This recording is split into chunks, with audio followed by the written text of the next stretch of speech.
This is Goku-san, DBZ, and of course this is Top 12 Sunday, and after I get done with this, I will be working on 2 comic book reviews, which are Star Wars Issue 8 and Star Wars Issue 9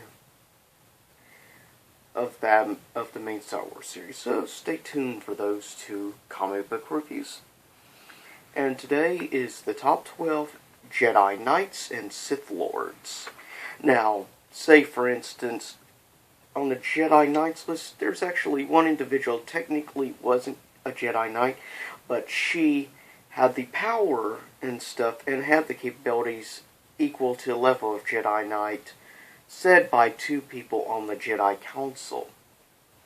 Though she ended up turning her back because she felt like the Council in the end did not defend her like her master tried to save her, which he did. And this will be 2 separate top 6. First the top 6 Jedi Knights and then the top 6 Sith Lords. So,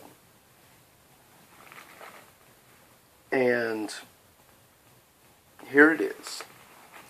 Coming in at number 6, the one I was talking about, mainly a character in the Star Wars Clone Wars series, but as a more mature adult, we get to see her also return in Star Wars Rebels.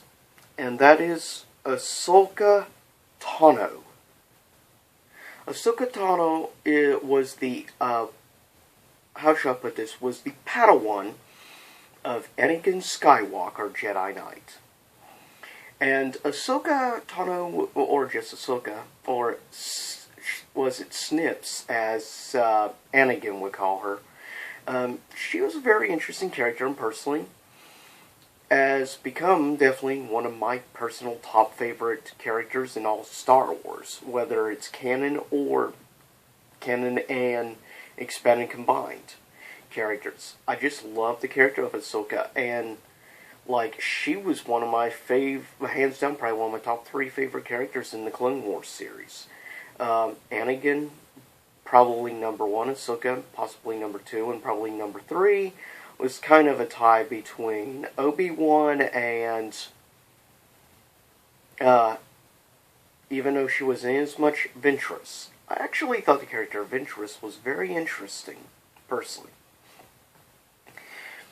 Okay, coming in at number 5 is one which we didn't actually get to see. We saw in the mentioned in novels and also other storylines and mentioned in the movies, but never actually saw.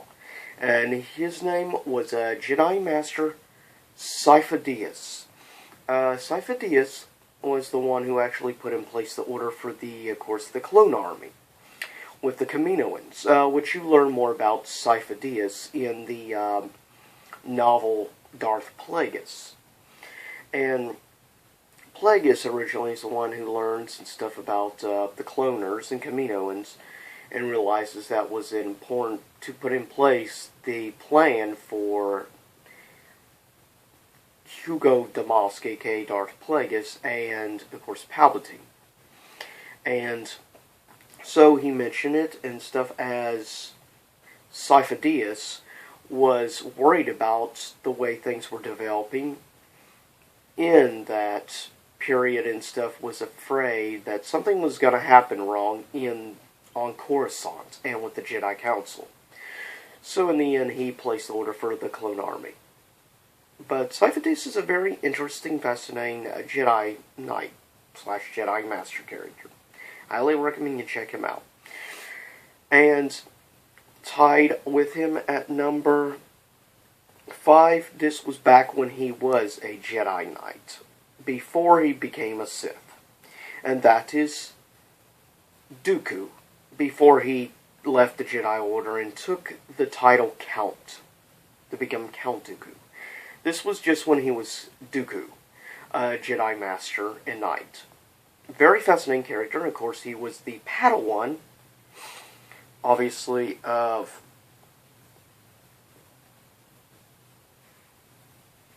Qui-Gon Jinn. He was also the apprentice, or rather the Padawan of course, Master Yoda. And Dooku is a very fascinating, very deep character, I will say. Coming in at number 4 is a tie between two characters. First up is considered to be the Master of the Living Force, and that is Jedi Master Jedi Knight Qui-Gon Jinn, which of course was obviously, as I just mentioned, was trained by Dooku, and he was of course the master of, obviously, Obi-Wan Kenobi, and of course discovered also on Tatooine this boy called Anakin Skywalker. He's a very interesting, and he was really the first that learned the path to immortality from the Netherworld. And would train, of course, Obi-Wan in his solitude of Tatooine to learn the same process that Qui-Gon learned. And of course, Qui-Gon character was also pretty cool because he was played by the awesome Liam Neeson. And now, the other one at number 4. Jedi Knight, Jedi Master, Mace Windu, played, of course, by Samuel L. Jackson. Master Windu was a very interesting individual as well of the Jedi Knights, and high-ranking member of the Jedi Council. Master Windu, interestingly enough, just like Dooku, was actually trained by Yoda. Yoda trained all the younglings, of course, as well as trained a few very big individuals, like, of course, Dooku and Windu. Both really huge, and of course he also helped the process of training Luke as well. But he's a fascinating, overall, interesting character. I'd like to actually see more backstory, actually, on Mace Windu. Coming in at number 3 is a tie between two that considered themselves somewhat like brothers, though one ended up training her. And coming in first of the two, Anakin Skywalker, which of course later would become obviously Vader. Anakin Skywalker I really love. Of the live action movies, I would say, of course, my favorite involving him would definitely be Revenge of the Sith, getting to see the whole turn. But that's why I love the Clone Wars series so much, because you get to see the gradual progression of him changing to the dark side as the 6 seasons progressed. Each season, and of course with the leaving of Ahsoka Tano being his Padawan, really did mess with his inner psyche, and did affect, of course, also help affect him down towards the dark side. But I've always been a big fan of Anakin, and I'm looking forward to the comic series coming out in January, Anakin Obi-Wan, which is supposed to take place during that same time period around the Clone Wars period. So it should be interesting and rather enjoyable. And of course, tied at number 3 is obviously Obi-Wan Kenobi, which has become obviously a fan favorite character, whether it's with the Star Wars Clone Wars series, which of course I loved him in Star Wars Clone Wars show. Of course, in all 3 of the prequels, McGregor made an awesome Obi-Wan. I liked Obi-Wan in the original trilogy, who they had, but I liked McGregor more than him, to be fair. And I especially loved him as Obi-Wan in Episode 2 and Episode 3.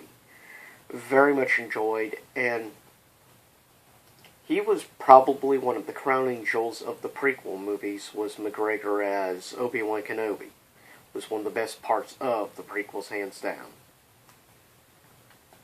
Coming in at number 2, Luke Skywalker, which, of course, the son of Anakin Skywalker and twin brother of Princess Leia, which really should be Leia Skywalker, just saying.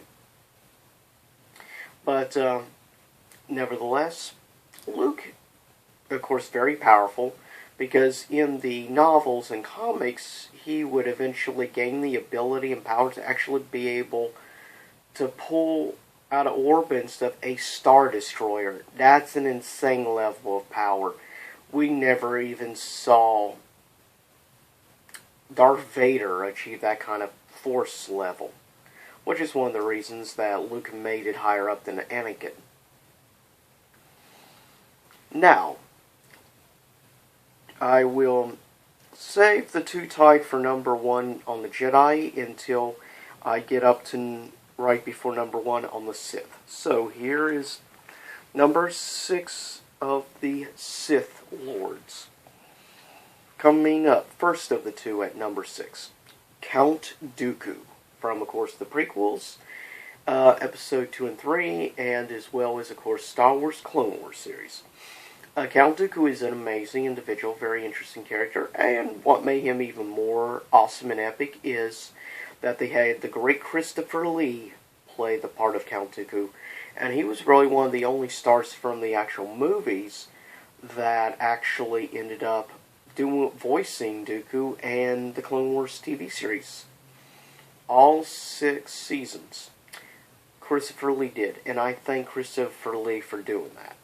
Christopher Lee also did voice character in one of my favorite game series of all time, Kingdom Hearts. He voiced a real Ansem, named Ansem the Wise, also named Diz. Of course, we were introduced to an episode in Kingdom Hearts 2. But love Christopher Lee. Tied with him at number 6 is a character from the Star Wars Expanded Universe. And we have this individual, one of the most powerful, perhaps the most powerful, or one of the most powerful female Sith Lords that ever existed. She comes from the Old Republic era. She comes from around 4,000 years prior to the movies. She worked for the high-ranking Dark Emperor and stuff of the Sith Empire. She was the head of this known as the Dark Council, which was a group of 9 Sith Lords on this Dark Council that were appointed and served directly under the Emperor. And she was the head of the Dark Council. She ended up also giving a pretty good fight to some very powerful Sith. And her name is Darth Nihilus. Darth Nihilus was a very fascinating individual. Now, if you want to know more about this particular Sith Lord character, Darth Nihilus, I highly recommend you check out the Star Wars novel Old Republic Revan. And you learn a lot about Darth Nihilus in this particular book. And she was pretty strong. She had pretty strong force lightning she could wield. She didn't rely on like lightsaber ability. She relied on the overall brute force of using force lightning and, of course, using the regular force, like choke and stuff. That was where she excelled in, was force abilities, rather than like lightsaber abilities. Tied at number 5. The first does not have the title Darth in his name. Instead, his name is Lord Scourge. He also comes from the Old Republic era, and he originally started out working for Darth Nihilus. And later on, he brought information to the interests of the Emperor about Darth Nihilus, wanting to eventually overthrow him and assume the emperorship herself. And in the end, he ended up sort of a double agent for the Dark Emperor. But Lord Scourge is an interesting individual, and you also see him in the video game Star Wars Old Republic. He basically, in the end, does help, many hundreds of years later, help free, of course, the character Revan. Now, overall, interesting character Lord Scourge is. And coming Also tied at number 5 with Lord Scourge, Darth Malak, from Star Wars Knights of the Old Republic game, the head honcho baddie. Darth Malak was originally the apprentice slash Padawan of course, Revan. Now, Darth Malak is hands down a very powerful individual. He had really good Sith Force ability, have very powerful Sith lightning, dark lightning, whatever you want to call it. But he was very powerful and capable. He relied partially on a machine as well, like Vader and a few other individuals. But Malak is an interesting individual, I will say. But he relied heavily on using both Force Lightning and Lightsaber at the same time. He liked to use them both in a combination attack. And that made him very much a deadly individual.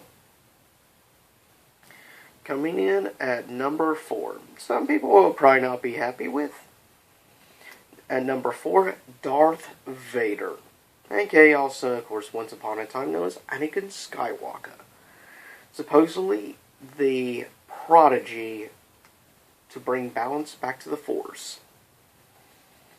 Vader's capabilities were greater, obviously, than Anakin was before he changed to the dark side. But for the most part, his abilities were great. And Vader, of course, has obviously become the fan favorite, thanks to the original trilogy.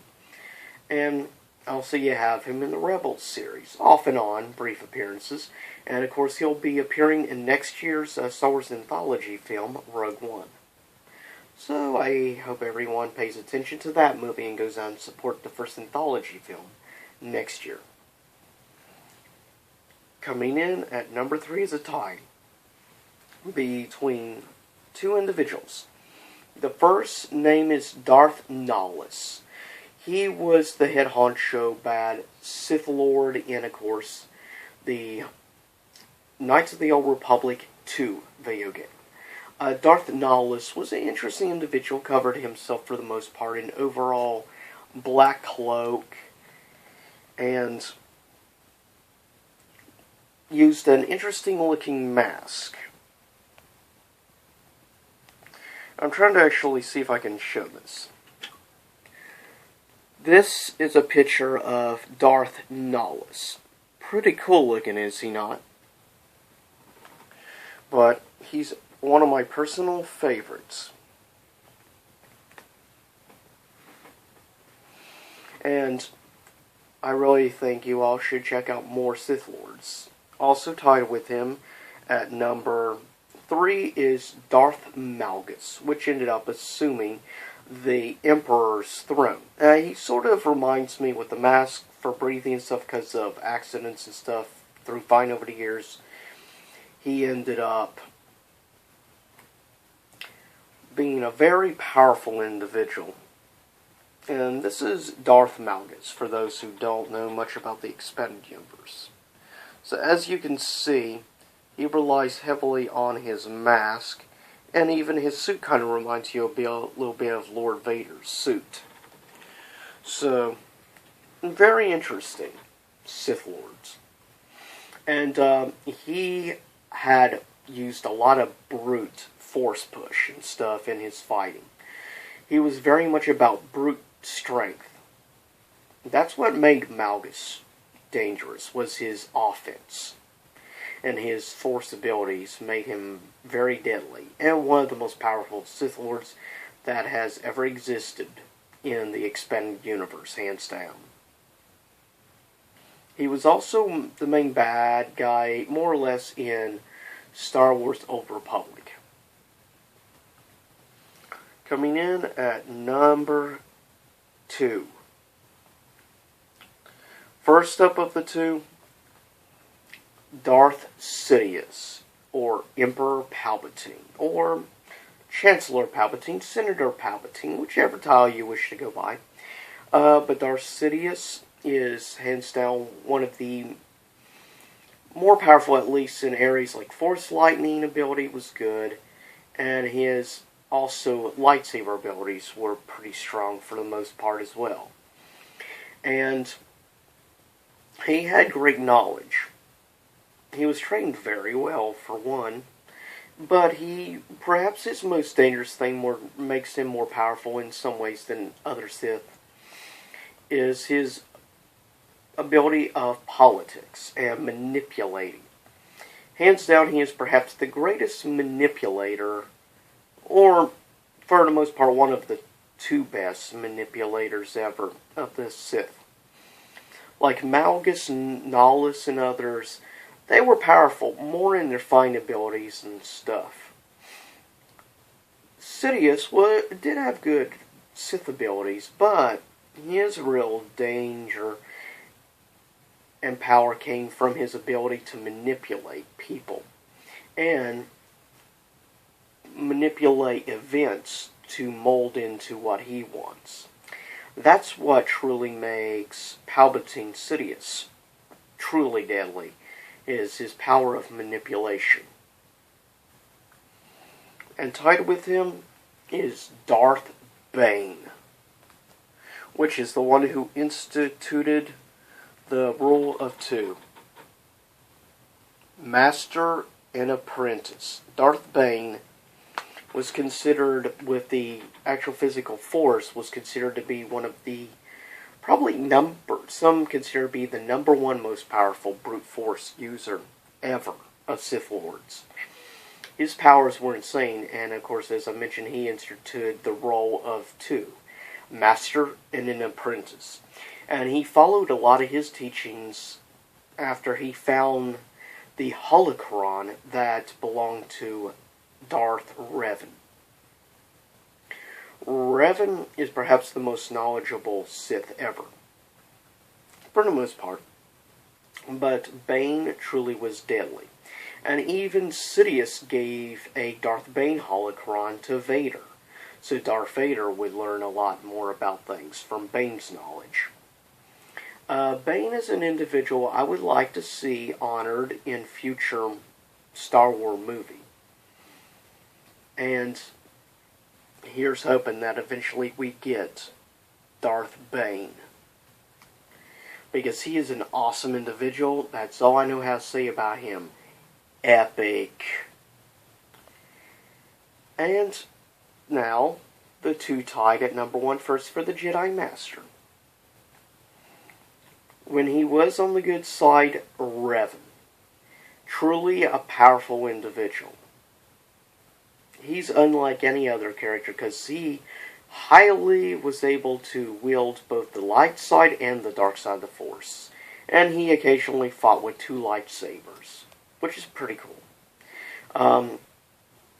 But Revan's a very fascinating individual from the Old Republic era, perhaps the best character from the Old Republic. Of course, he also had an alliance with Lord Scourge.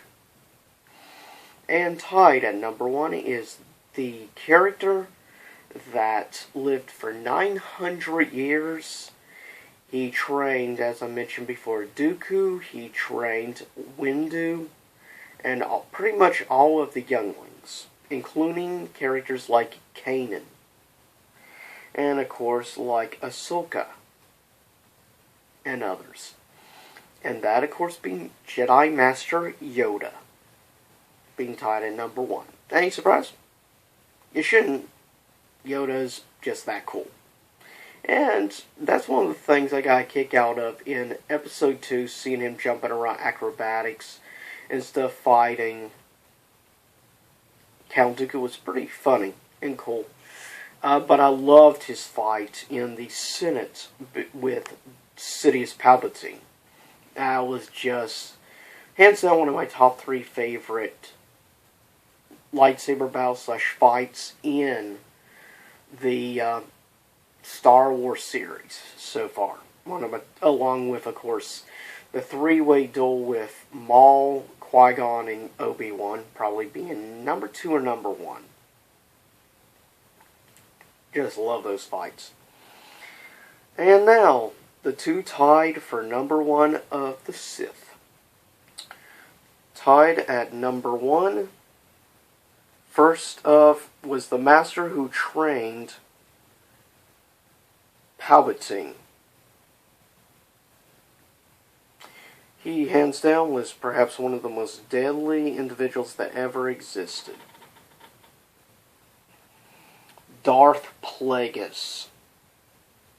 Or as in episode 3, he said, Darth Plagueis the Wise. And of course, most theories out are that Darth Plagueis is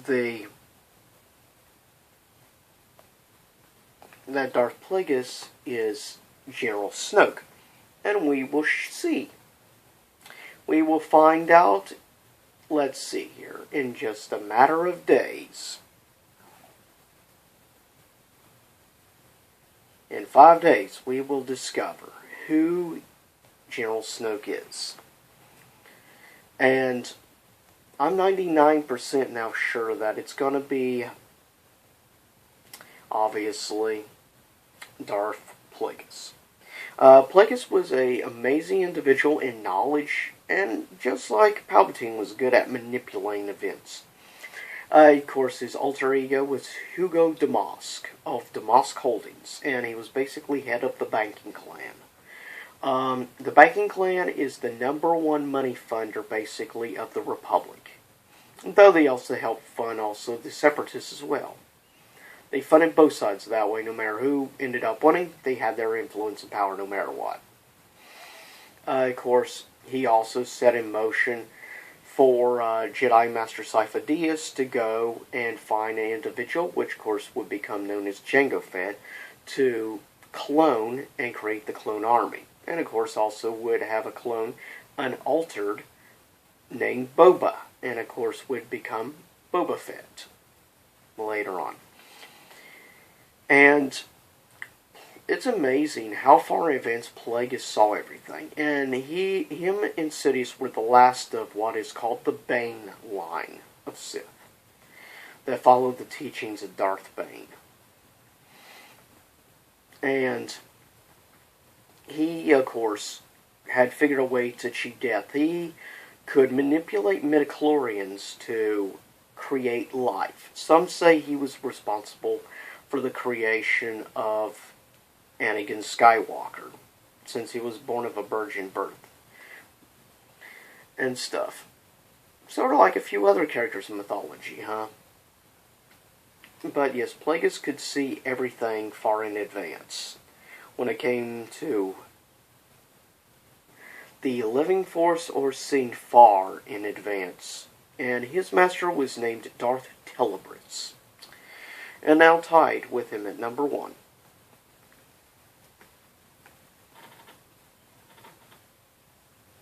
Darth Revan. And yes, Revan was tied at #1 with the Jedi Masters, and tied as #1 with the Sith. And it really shouldn't be a surprise. His knowledge on the light side and the dark side of the Force is insane. His knowledge far surpasses most other Jedi and Sith. And he could also harness a attack called Force Hellstorm, which is a storm of Force lightning. So if you think the lightning ability of individuals like Sidious and others are incredible, Sidious's Force lightning doesn't even hold a candle to Darth Revan's Force Maelstrom. And he was around for over 300 years, so he lived quite a long time for a human. But that's because of a few things that happened here and there in the Old Republic.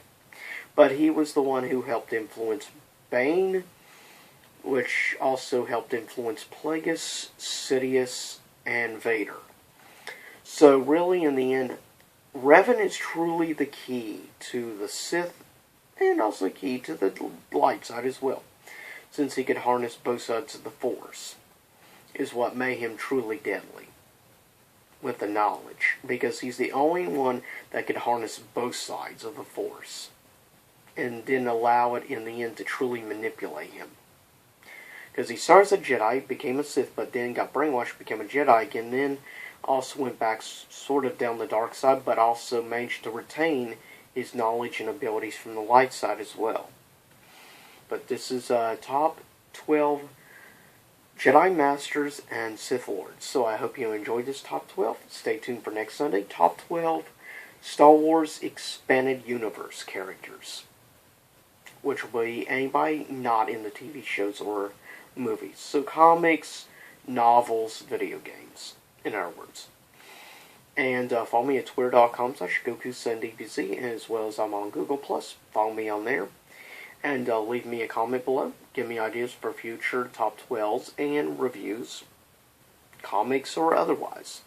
And I may possibly, in the next month, be doing a second album review, music-wise, for Iron Maiden Final Frontier. So stay tuned for that. And also, please subscribe. Let us know about my channel. And thumbs up this video. And please just give me some future ideas. Because I'm always looking for fresh new ideas to try out.